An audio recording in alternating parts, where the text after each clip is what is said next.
El día de hoy vamos a platicar sobre la transformación que requiere la educación médica en el área clínica y en este episodio del podcast Educación Médica MX les voy a presentar a un buen amigo. Él es el doctor Jorge Eugenio Valdés García. Él tiene una amplia y destacada trayectoria en la educación. Por ejemplo, fue decano de la Escuela Nacional de Medicina y Ciencias de la Salud en el Tecnológico de Monterrey. También fue presidente de ANFEM y ahorita es director de Relaciones Estratégicas de la Escuela de Medicina del TEC de Monterrey. Bienvenido, doctor Jorge. Muchas gracias, Manuel. Un placer estar contigo aquí en este espacio para platicar de un tema que me apasiona, que nos apasiona, y espero que muchos de los que están oyéndonos también se sientan muy motivados por este tipo de temas. Sí, me gusta mucho compartir estos temas porque muchos profesores y profesoras de cualquier carrera de la salud pueden inspirarse en estos temas. Y recientemente, Jorge, me di cuenta que en tus redes sociales publicaste algo relacionado a que la educación se tiene que transformar, pero principalmente en el área clínica. ¿Qué nos puedes compartir de esta visión? Bueno, aceptando que la educación en general, la educación en ciencias de la salud en particular, viene transformándose, pero lo viene haciendo de manera orgánica. De tiempo en tiempo encontramos como puntos de quiebre, ¿no? Te puedo mencionar, hace más de 100 años el reporte Flexner cambió la educación médica. El siglo pasado las estrategias de aprendizaje basado en problemas revolucionaron la educación médica, el tema de currículums, la educación basada en competencias ha generado un gran movimiento a finales y principios del siglo pasado y principios de este. Entonces vienen haciendo esto, pero yo creo que viendo todos esos recorreres históricos, nace esta necesidad de transformar a fondo la educación. Lo que menos se ha transformado es la educación clínica. En general todavía podemos hacer mucho en la parte previa o en la formación, pero incluso yo creo que uno de los el primer abordaje, si me permite decirlo, en esta transformación sería: terminemos con eso de básicas y clínicas. Tiene más de 100 años. Lo inventó Flexner. No es posible que sigamos todavía enfocados en dividir materias básicas y materias clínicas. Y luego el reto, y yo sé que muchos no van a estar de acuerdo de primera instancia, es: ¿y esas básicas son realmente las que hoy necesitamos? Exacto. Eran en el siglo XIX, principios del siglo XX, pero creo que hay que acotarlas. Pretender que demos, por ejemplo, y voy a referirme a medicina, que conozco un poco más, tener 2-3 semestres de anatomía, fuera de lugar, totalmente en este lugar. Demasiada anatomía. Bioquímica por el mismo tenor, y no es que ataque directamente estas, no. Pero sí creo que hay que repensarnos todo, porque al final de cuentas, si estamos formando cualquier profesional de salud, psicólogos, nutriólogos, médicos, odontólogos, licenciados terapistas, rehabilitación, en fin, creo que hay que desarrollarles esas competencias de profesionales de la salud.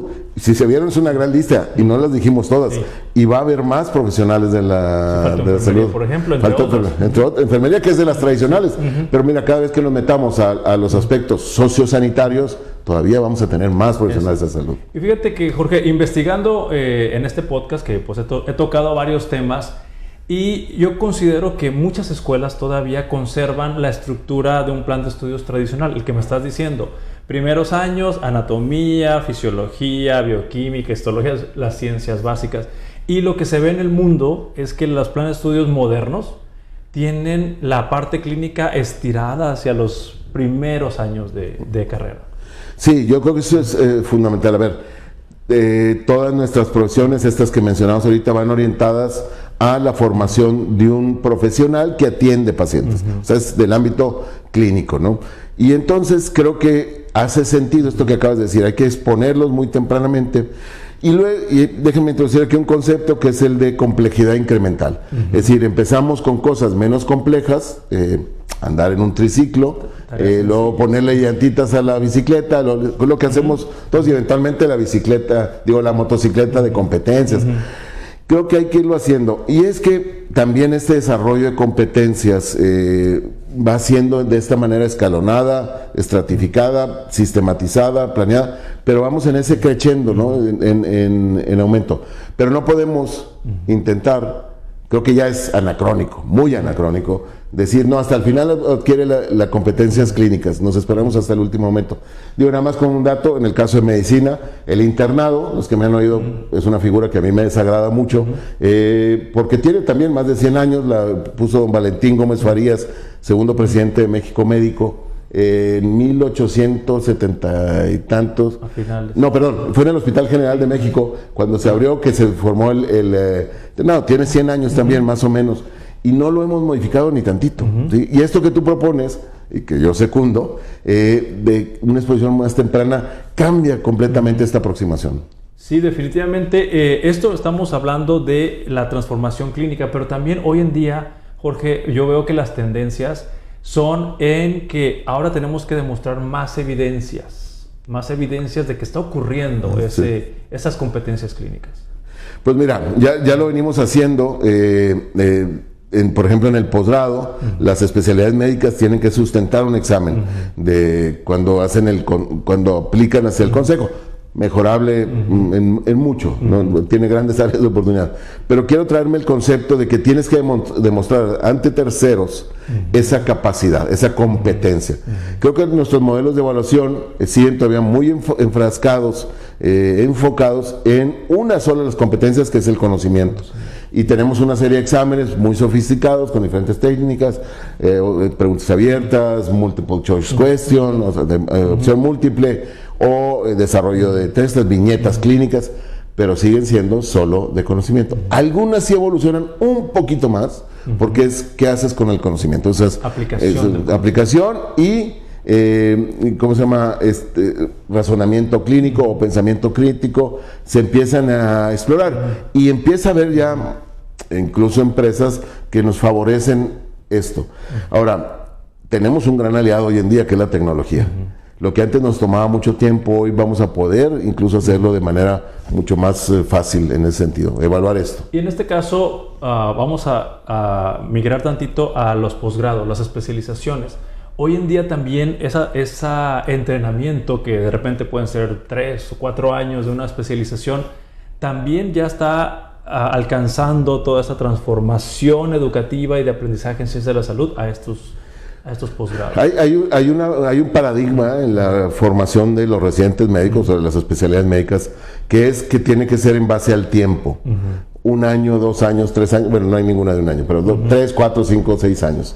Si se fijan, es un paradigma que ni siquiera cuestionamos. Es decir, un oftalmólogo se forma en 4 años, yo soy oftalmólogo, o un pediatra. ¿Por qué en 4 años? Es decir, ¿qué no sería, si estamos basados en competencias, cuando adquiera las competencias, cuando podamos certificar o acreditar las competencias? Esto ya lo está haciendo el Royal College of Physicians Surgeons of Canada, que son los encargados de evaluar o acreditar las residencias médicas, y hay en algunos lugares que están en base a esto. Entonces, si un urólogo se forma en 1 año y medio, 2 años, suponiendo, listo, se va para su casa porque ya podemos certificar que él tiene las competencias y no tiene que cumplir los 3 años. Porque eso, este paradigma de que va ligado al tiempo, es basado en las necesidades del servicio. Exacto. Y déjeme decirlo muy claramente, pues somos, en ese sentido, muy claros. Es mano de obra barata. ¿Sí? Es alguien que sostienes 3 años porque te sirve para completar tus servicios hospitalarios, ambulatorios, de clínicas. Cuando el eje debiese ser la formación del... Sí atender, sí hay un compromiso con el paciente, pero también debe haber un compromiso con el que está formándose.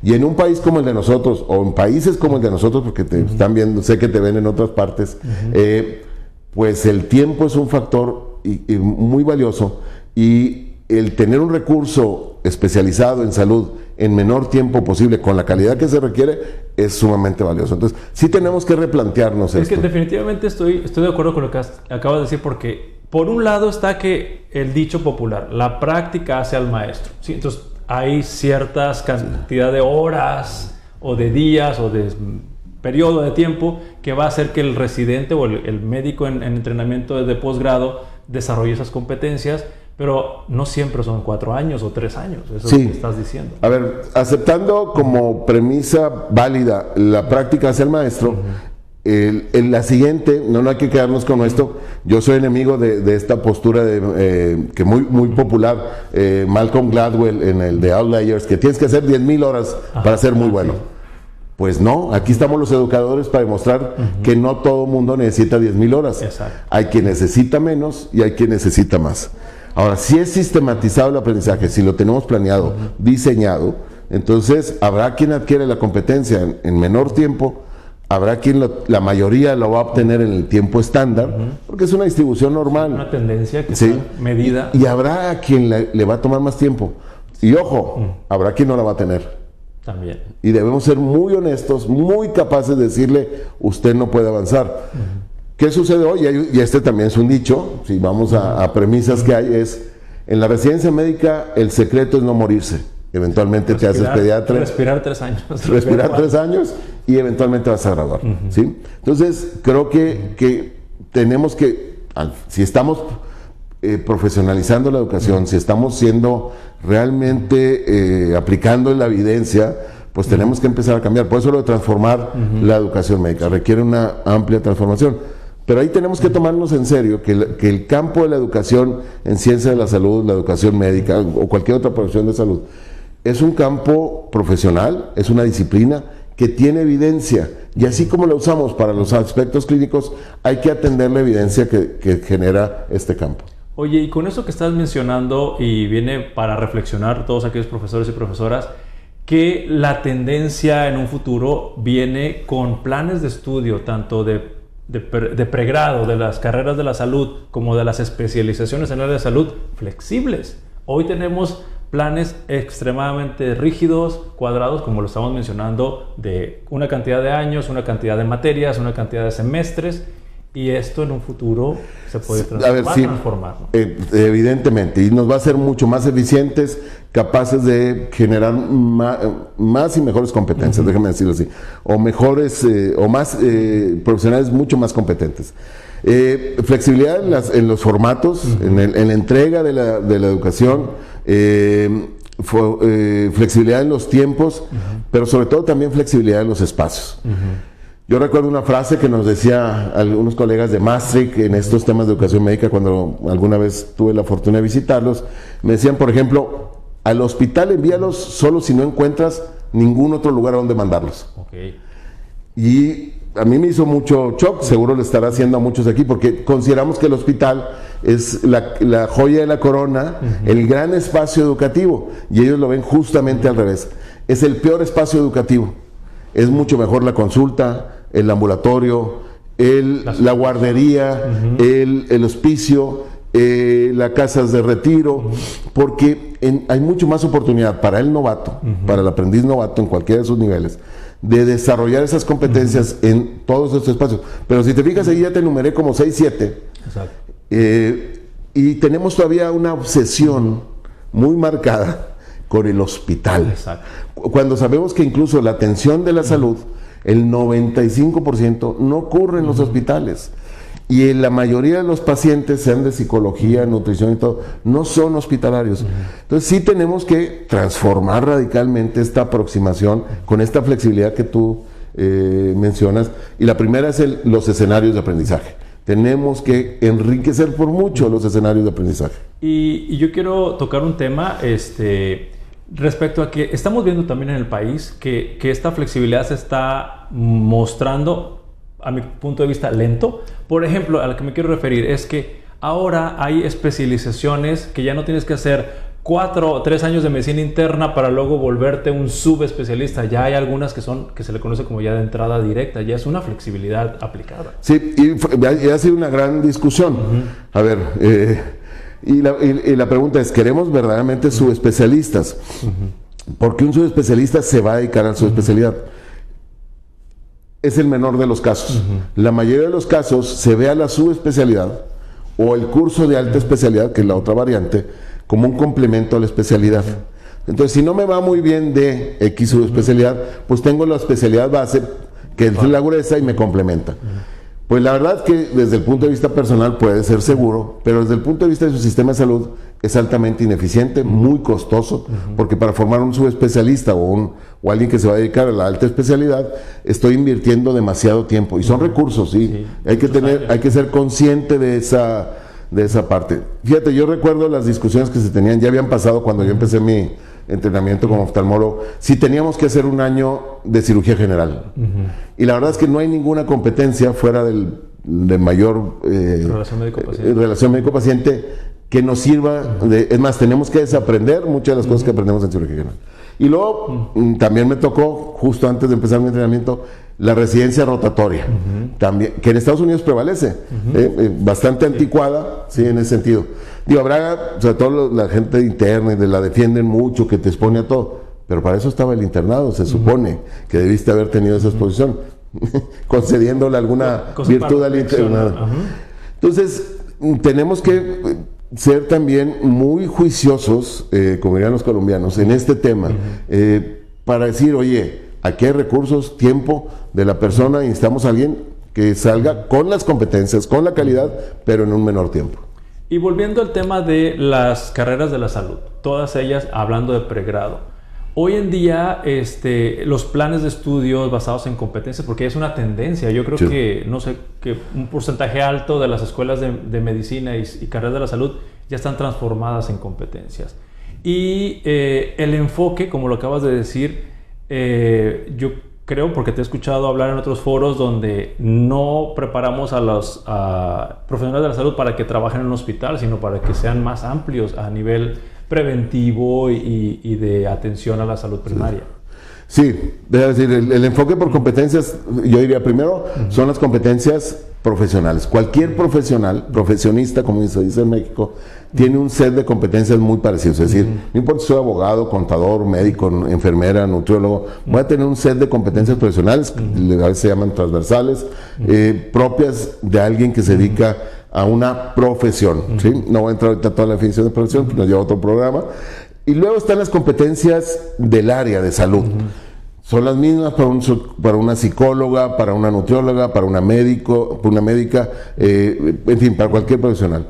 Y luego vienen las disciplinares propias, que son las menos de cada una de estas disciplinas. Ahora, todas estas, hasta las disciplinares, el primer enfoque es la atención primaria de salud, ¿sí?